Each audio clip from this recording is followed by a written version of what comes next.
In this video, I'm going to be showing you the options located under the View ribbon. Now, if you look on the left-hand side, it starts off with Normal, then Page Break, Page Layout, and Custom. Page Break. We'll pull it up like this, make all the cells that don't have any information on them grayed out, and if there were information here, it would show you where the page breaks are. Page Layout, as I said in my previous video, tells you what's going to print on what page and show you the margins, exactly how it's going to appear when you decide to go and print it. If you're working with larger documents, you may find this view very annoying since it does tend to split up your cells with a couple of inches on the screen and puts margins and headers everywhere. There's also footers at the bottom. And then the last one is Custom View. And you could add whatever view you're looking at now. I'm just going to write 1. Now I could go to Normal, Custom. Click on 1 and you can see it brings you back to that page layout view, like so. So the next one, I'm going to show you that you can, on page layout would probably be the best one. You can hide that ruler, give yourself a little extra space.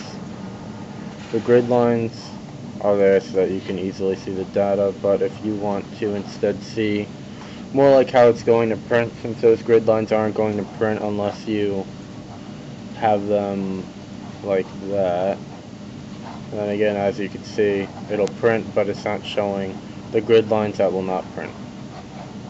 So let me just get rid of that real quick. Go back to View, and then the headings are these things here. You could choose, okay, the headings are the things up here, and you could choose to hide those. And the formula bar, as you can see, it tells you what cell you selected and formula, and you could expand that down like so. The zoom brings up a little window, and if you have a zoom that you really like, you could put it on there. If you want it to fit your selection, that'd be a good one. By default, it should be on 100. This will bring you back to 100%, and this will zoom to selection. So as you can see, it jumps me up to 400. You could tell on the bottom what percentage you're at. If I want to go back to my old view, I just click on back to 100. So again, that was zoom to selection. So I selected a different portion, and down here you can see it takes me to 185. So I'm just going to bring that back to 100, open up a new window, and as you can see, book 1 and 2. So now I'm going to arrange them as horizontal.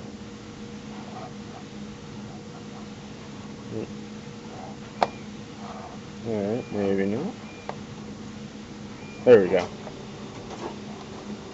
So now I'm going to look at them like this, and synchronous scrolling. As you can see, when I scroll up here, it scrolls down there, and vice versa. I'm going to check off grid lines so that it starts displaying properly again.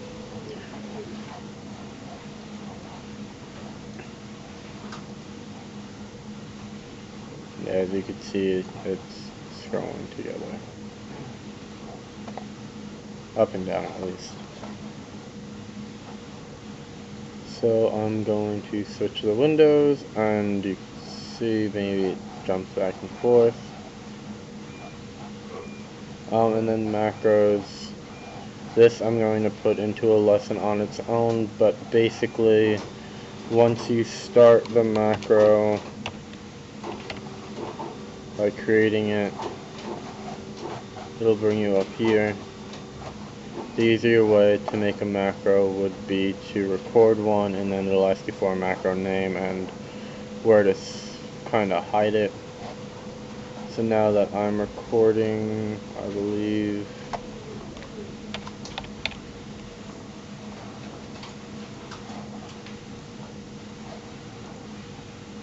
yeah, I'm recording it. doesn't change your icon, so it's kind of hard to tell. But as you can see, it's putting it on both documents, which is probably not what you want. But anyway, so now I'm going to select the other one. Actually, let me do that. Bold, italic, underline. And then I'm going to stop recording. View my macros, click on this, and step into. And as you could see, it started writing stuff for me. This is the other macro I made, start, but there's nothing in there. So, as you can see, it has everything that I do. It selects. It says I selected the cell. It says I selected it twice, so I'm going to remove that second line. And again, this is where stuff could get a little bit complicated if you don't really know what you're looking at, but basically, when you're recording a macro, just do what I had and just have it record, and then if there is an error, you could step into it, and more likely than not, you'll be able to recognize it, because they try to use simple explanations. If not, you could always post on a forum and ask them about, hey, what's wrong with my macro, and just copy and paste it, show them, and tell them what you want to do, and more likely than not, they will be more than happy to assist you in whatever you're trying to get done. So again, that is what is under the view ribbon. You can make your screen look as simple or as complicated as you want. So, thank you for watching.